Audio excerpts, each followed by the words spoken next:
student, today we are going to start about the discussion of types of human activities.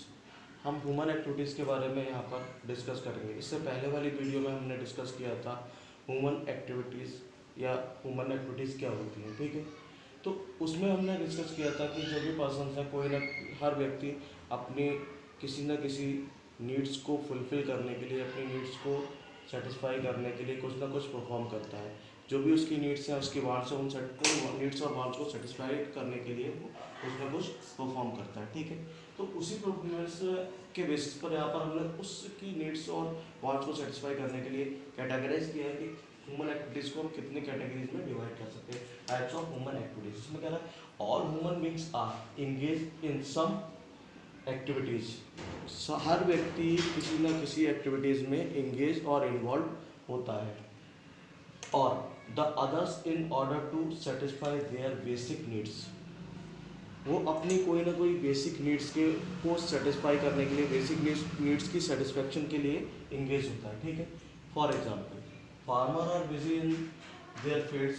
जो किसान है वो अपने खेतों में एंगेज है, वो परफॉर्म करने के लिए, किसके लिए, खेती करने के लिए, क्रॉप्स उगाने के लिए, ठीक है। Workers are working in factories. जो वर्कर्स हैं वो फैक्ट्री में वर्क कर रहे हैं, ठीक है।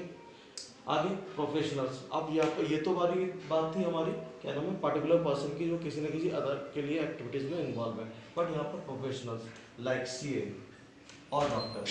जो सीए और डॉक्टर्स हैं वो सीए और डॉक्टर्स इंगेज होते हैं अपने किसी न किसी अपने प्रोफेशन में, are busy in their professions, ठीक है। जो भी उनका प्रोफेशन है, सीए का प्रोफेशन क्या होता है, अकाउंट्स चेक करना, अकाउंट बनाना, ये सारी चीज़ें सीए के प्रोफेशन में आ जाती हैं। डॉक्टर्स डॉक्टरेट करना, ठीक है, अपनी प्रैक्टिस करना, तो वो अपने ये दोनों ही चीज़ें उसके प्रोफेशन में आती हैं। प्रोफेशंस और भी बहुत सारी ऐसी चीज़ें हैं जो कि किसी न किसी पर्टिकुलर डिग्री के बेसिस पर परफॉर्म की जाती है। एक पर्टिकुलर डिग्री होल्डर ही उन सारी चीज़ों को कर सकता है। जैसे लॉयर है, लॉ की डिग्री लेने के बाद ही वो लॉयर बन सकता है।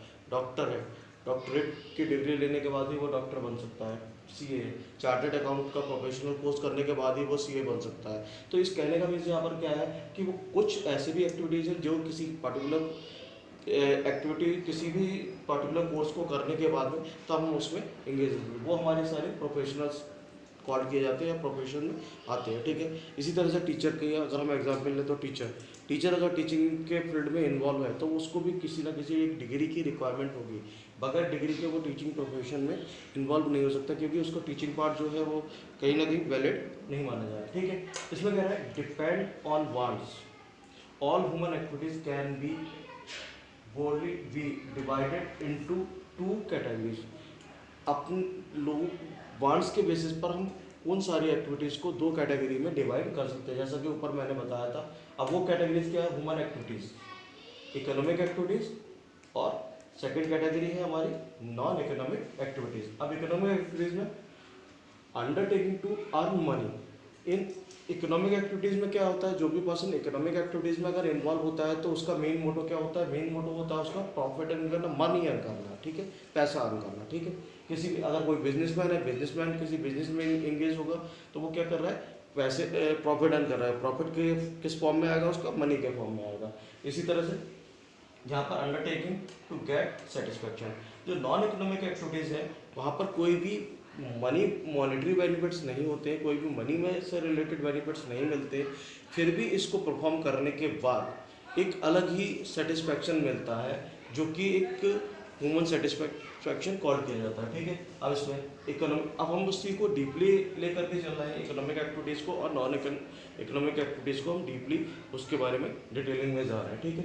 अब इकोनॉमिक एक्टिविटीज़ एग्जैक्टली क्या है, economic activities which are undertaken by a people with an objective to earn livelihood are known as economic activities।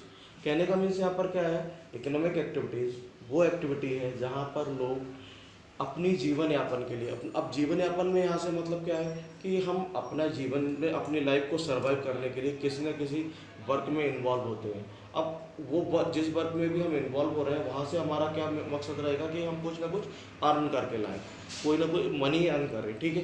क्योंकि आज के जीवन में, आज के टाइम में पैसे की एक अलग इम्पोर्टेंस है और हर पैसे से हम अपनी बेसिक नीड्स को सेटिस्फाई कर सकते हैं, अपनी चीज़ों को जो भी हमारी नीड्स हैं उनको फुलफिल कर सकते हैं, ठीक है। तो यहाँ पर कहने का मीन्स है कि एक पर्सन को, एक व्यक्ति को अपनी जीवन यापन के लिए कुछ पैसे की रिक्वायरमेंट होती है, वो उस पैसे को अर्न करने के लिए वो किसी न किसी एक्टिविटी में इन्वॉल्व होता है, तो उस एक्टिविटीज़ के बेसिस पर वो अर्निंग करेगा, ठीक है। Economic activities can be further classified as business, profession and employment. अब जैसा अभी मैंने ऊपर भी बताया था, अब इकोनॉमिक एक्टिविटीज़ को भी हम आगे कई चीज़ों में दो तीन कैटेगरीज में डिवाइड कर सकते हैं, आगे हम और भी बढ़ा सकते हैं। जैसे बिजनेस, कोई भी पर्सन अपना बिजनेस लेकर के बैठा है, तो जब वो बिजनेस करेगा तो उस बिजनेस से वो क्या करेगा, प्रॉफिट अर्न करना चाहेगा, ठीक है। जब वो प्रॉफिट अर्न करना चाहेगा तो प्रॉफिट अर्न करने के लिए उसको क्या करना पड़ेगा, वही बिजनेस सेटअप कर रहा है और बिजनेस से जो भी इनकम जनरेट होगी वो एज ए प्रॉफिट जनरेट होगी, ठीक है। लेकिन वही प्रॉफिट उसके लिए मनी कन्वर्ट हो जाएगा, ठीक है। प्रोफेशनल, अब कोई भी पर्सन कोई भी किसी भी प्रोफेशन में एंगेज होता है, जैसे आप मैंने एग्जांपल दिए थे like CA, doctor, teachers, lawyer, etcetera, जो भी मैंने एग्जांपल दिए थे, जो जितने भी प्रोफेशनल्स होते हैं वो किसी न किसी डिग्री के साथ में इन्वॉल्व होते हैं, तो वो भी किसके लिए कर रहे हैं, अपने किसी न किसी सेटिस्फेक्शन। आगे आता है हमारा एम्प्लॉयमेंट। एम्प्लॉयमेंट का मतलब होता है हम किसी के अंडर जा करके वर्क कर रहे हैं और उस किसी के अंडर वर्क करने के बेसिस पर वो हमें रिटर्न में क्या कर रहा है, एक रेमोनरेशन पे कर रहा है। उस रेमोनरेशन, अब वो जो रेमोनरेशन होगी वो किसके फॉर्म में होगी, मनी के फॉर्म में होगी, ठीक है। तो ये हमारा एम्प्लॉयमेंट, इनको हम आगे नेक्स्ट वीडियो में डीपली एक्सप्लेन करेंगे, ठीक है। नेक्स्ट पॉइंट आता है हमारा non economic activity. Non economic activities क्या है? नॉन इकोनॉमिक एक्टिविटीज़ हमारी वो एक्टिविटीज़ है जिसमें non economic activities refers to those activities which are undertaken to satisfy social, physical and emotional needs। Non economic activities हमारी वो एक्टिविटीज़ हैं जो कि हमारी सोशल, फिजिकल और इमोशनल नीड्स को सेटिस्फाई करती हैं।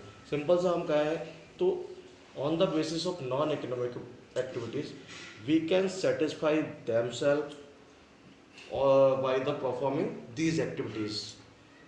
एनीथिंग फॉर एग्जाम्पल, जैसे यहाँ पर उन्होंने एग्जाम्पल दिए, housewife cooking food for her family. एक हाउस वाइफ अपनी फैमिली के लिए फूड कुक कर रही है, तो वो क्या कर रही है, उससे उसको मॉनेटरी बेनिफिट्स नहीं मिल रहे हैं, लेकिन फिर भी वो परफॉर्म कर रही है।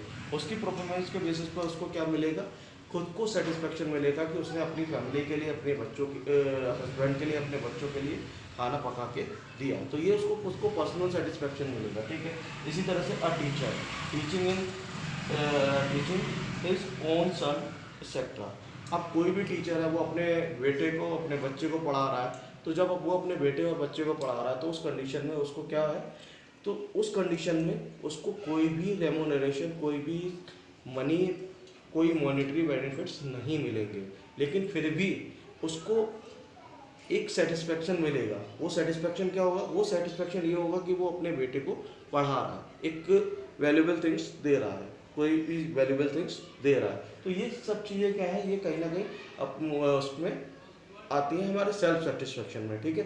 तो यहाँ पर दोनों चीज़ों के बारे में हमने जैसा कि डिस्कस किया कि economic activities and non economic activities. ये जो एग्जाम्पल है, a teacher teaching his own son, ये एग्जाम्पल हमारा दोनों चीज़ों से रिलेटेड हो सकता है। अब दोनों चीज़ों से कैसे रिलेटेड हो सकता है, अगर हम अपने बच्चे को पढ़ा रहे हैं तो हम केवल नॉन इकोनॉमिक एक्टिविटीज़ को परफॉर्म कर रहे हैं, ठीक है। जब हमने अपने बच्चे को टीचिंग की तो वो हमारी नॉन इकोनॉमिक एक्टिविटी कॉल की जाएगी। बट वही टीचिंग अगर हम किसी के अदर के बच्चे को देते हैं, या फिर हम वही टीचिंग में स्कूल में इन्वॉल्व होते हैं, कोचिंग सेंटर में इन्वॉल्व होते हैं, या कहीं अदर इन्वॉल्व होते हैं, तो उस कंडीशन में हम क्या करेंगे, वहाँ से वो काम मॉनेटरी बेनिफिट्स के लिए करेंगे, वहाँ से हमें रिटर्न में क्या मिल रहा होगा, मनी मिल रही होगी, ठीक है। तो ये जो है ये हमारी इकोनॉमिक एक्टिविटी कॉल की जाएगी। Okay, thank you.